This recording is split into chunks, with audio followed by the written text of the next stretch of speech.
88.1 The Edge here, Jose in the studio. Today we have the honor of speaking to Avriel Kaplan and Kevin Olusola, members of the famous vocal group Pentatonix. How are you guys doing today? Doing good. Real well.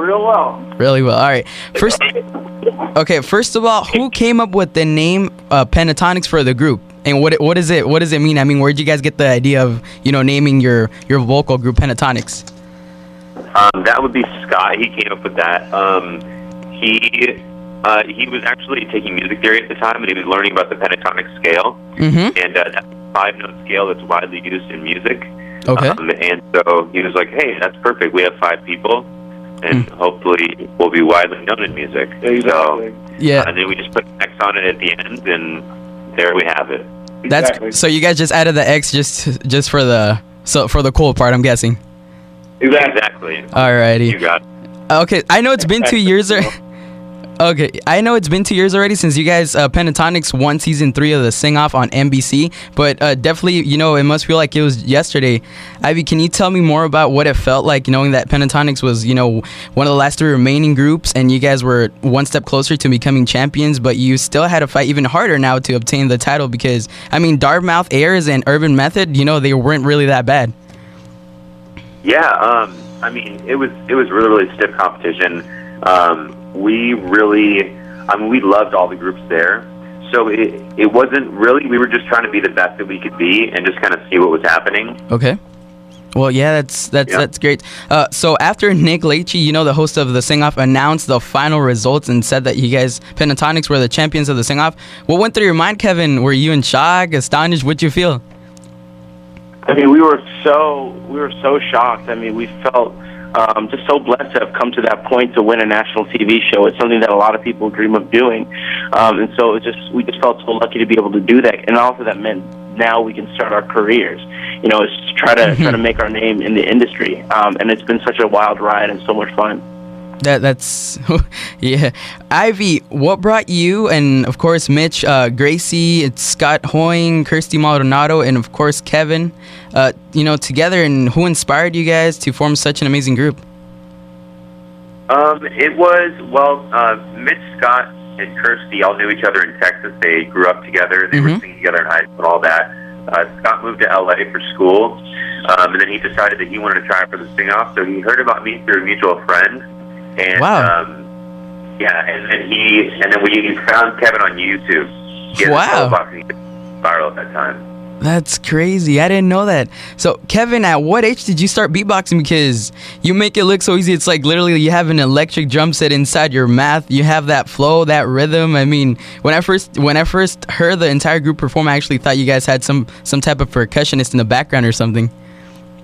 Oh, man, thank you so much. I really appreciate that. I don't know. I can't really pinpoint the time I started. I just kind of feel like I've always done it since I was young, and my dad always actually discouraged me of doing it. He was just saying, Kevin, you're making so much noise with your mouth. Please stop it. And then I did for a year in boarding school, and then I stopped, and I just kind of did it on my own for fun.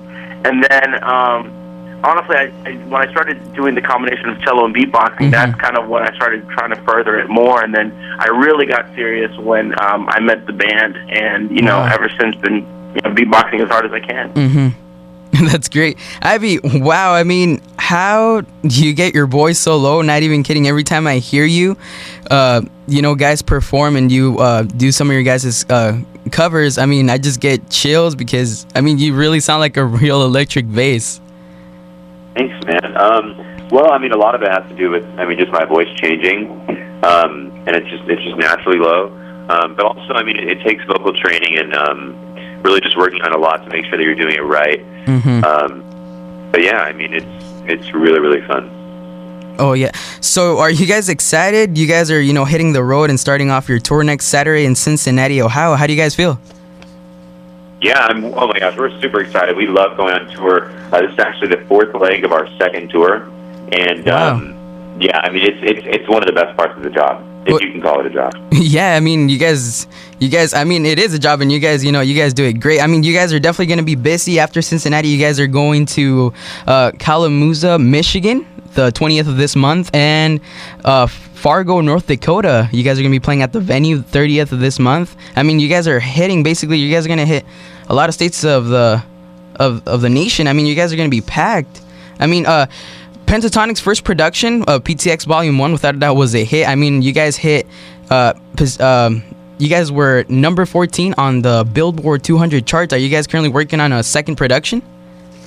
Yeah, we are right now. Yeah, we're working on a PTX Volume 2, which we're really excited about because I think the first album had a lot of covers, and this time we're trying to push ourselves to write more originals because we want to be an original band.